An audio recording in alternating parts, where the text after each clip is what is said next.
They always say money changes people, but that morning I learned something different. Money doesn't really change you. It just gives you permission to be who you already are. And Grant Wexler, sitting in that federal courtroom with his legs crossed like he was waiting for a cocktail, was exactly who he'd always been. The bailiff said, "All rise." Everyone stood without thinking, and Grant stayed right where he was, smiling, staring straight at Judge Mariah Ellis like the rules were optional. Yeah, that happened. And the rest of that day turned into one of those moments people still argue about years later, the kind where you're forced to ask yourself what justice really looks like when power finally meets a wall. I wasn't there because I wanted to be. Nobody in that room was. I was there because a pipeline owned by Grant's company ruptured outside a small town called Briar Hollow and poisoned the water and killed 9 people, including a 7-year-old girl who used to play in her backyard every morning before school. That town had been complaining for months, calling hotlines, writing emails, begging someone to listen. Nobody did. Not until bodies started dropping. And even then, when charges finally came down, Grant treated it like a scheduling inconvenience, like a meeting he didn't ask for. He walked into courtroom 7C surrounded by lawyers and confidence, and you could tell he'd never really believed this day would come. Guys like him never do. His attorney Malcolm Price was the type who spoke softly and scared people anyway. He leaned in and whispered things to Grant like, just follow protocol and don't engage, but Grant didn't hear warnings, he heard challenges. When Malcolm mentioned the judge's name, Mariah Ellis, Grant's face changed just enough to notice. He scoffed, said something about her being fast-tracked historic, you know what he meant. The implication hung there ugly and familiar. Malcolm tried to shut it down, told him she was the law in that room. Grant laughed and said, "I don't stand for people I don't respect." And that right there told me everything. Because that wasn't about a sore knee or bad manners. That was about a man who'd spent his whole life deciding who deserved to be acknowledged. Judge Ellis walked in, calm, collected, not rushed, not dramatic. She had that presence that fills a room without trying the kind you earn after being underestimated for a long time. When she saw Grant still sitting, she didn't react the way people expect. She didn't scold, didn't threaten. She waited. The silence stretched heavy and uncomfortable, the kind that makes your ears ring. Then she asked Malcolm if his client was medically unable to stand. Malcolm said no. She turned to Grant and told him to stand. Grant leaned forward, smirked, said his knee was bothering him and he'd stay seated. Some people gasped. Someone behind me whispered, "Oh no." Grant thought he was being clever. What he didn't understand was that once you lie in court, you stop being powerful and start being exposed. Judge Ellis didn't raise her voice. She just told the bailiff to lock the doors. That sound, the click of those heavy doors, it cut through the room like ice. Grant's smile slipped for the first time. She calmly laid out his recent golf tournament, his dancing at a charity gala, all the things his knee somehow managed just fine. Then she said what nobody expected. She revoked his bail.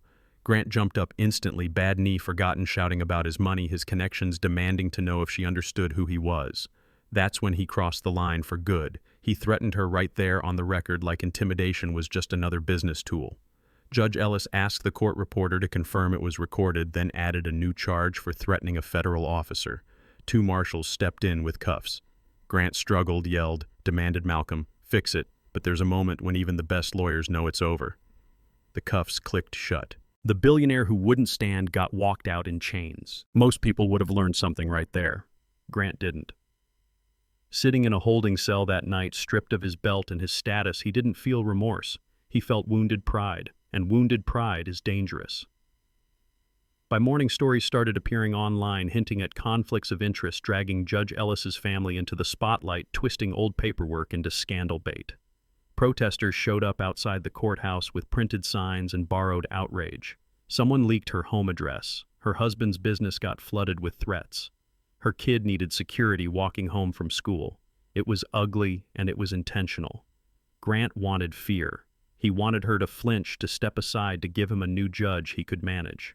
Inside her chambers, Judge Ellis looked tired but steady. She didn't panic. She prepared. She pulled every disclosure she'd ever filed, every ethics clearance, every document that proved what she already knew, that she'd done everything by the book. When Malcolm stood up the next day and demanded her recusal, waving a newspaper like it was evidence, she let him talk. Then she dismantled the argument piece by piece, calmly explaining that her husband had withdrawn from the contract years ago at a financial loss precisely to avoid any conflict. Ethics committee cleared it. Public record, motion denied. The room shifted. The smear didn't land. Grant's plan didn't work. The trial moved forward, and this is where things got real. Not headlines, not egos, people, mothers, firefighters, doctors. A woman described waking up to chemical fumes and not being able to reach her child in time. Grown jurors cried openly. Grant stared at his hands and whispered to Malcolm that he was missing lunch, loud enough for the jury to hear. You could feel the mood change. That's when I realized something. Juries don't just decide cases, they judge souls. And Grant was losing ground fast. So he tried to buy it. One juror had gambling debts. Grant's fixer reached out, arranged a cash drop at a bus station locker. Grant sat in court the next morning with this strange confidence, glancing at the juror like they shared a joke. Judge Ellis entered, called the room to order, then didn't sit. She looked straight at that juror and calmly announced that federal agents had intercepted $50,000 tied to him. The juror broke down sobbing, talking about threats and desperation. Then Judge Ellis nodded toward the back of the room and FBI agents moved in, not toward the juror but toward a quiet man near the exit. Grant's fixer. He tried to run. He didn't get far. It was clean, fast, devastating. Judge Ellis explained that the serial numbers traced back to a shell company listing Grant as beneficiary. New charges were coming. Jury tampering, bribery. That was the moment Grant's face changed from arrogance to fear. You could see it. He wasn't steering anymore. He was sliding. Malcolm begged him to take a deal. Grant refused, said he didn't plead, said he'd testify. And honestly, when he took the stand, you could almost believe he thought he'd win people over. He talked about progress jobs, energy, independence. The prosecutor, Lena Park, let him talk. Then she put one email on the screen from his chief safety engineer. Warning about failure risk. Upgrade cost. She put another email up. His response, cheaper to settle. That's what he wrote. 3 minutes later. Grant tried to explain it away as business math risk management, the cost of progress. And then he said it, the thing you don't come back from. He called the deaths collateral damage, said you can't build a world without breaking a few people. The room went dead silent. Jurors stared at him like they'd never seen anything so clear. Judge Ellis looked at him and said quietly that he wasn't above consequence. And that was it. The jury came back fast, guilty on everything that mattered. Negligence, manslaughter, obstruction, bribery. Judge Ellis sentenced him to decades in federal prison and ordered his assets seized to fund restitution and cleanup. When she finished reading the sentence, Grant's knees buckled. The man who wouldn't stand at the beginning couldn't stand at the end. He was shaking, not angry, not defiant, just broken. Months later, I saw a news clip of his yacht being auctioned off, the money going to rebuild water systems in Briar Hollow. A clinic broke ground. A playground. Grant Wexler's name vanished from buildings and lived on only in court records and prison rosters.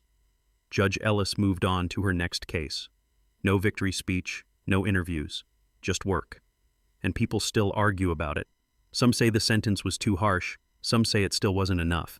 And that's the thing about moments like this. When someone who's always bent the rules finally hits one that doesn't move, suddenly the rule looks unfair to them. So I'll ask you the same thing I keep asking myself. Was that justice, or was it an example? Have you ever watched someone with money or status treat the rules like suggestions, then act shocked when consequences finally show up? Drop your thoughts in the comments. I really want to hear them. And if you've ever been underestimated, ignored, or told to stay seated when you knew you deserved to stand, yeah, this story probably hit close to home.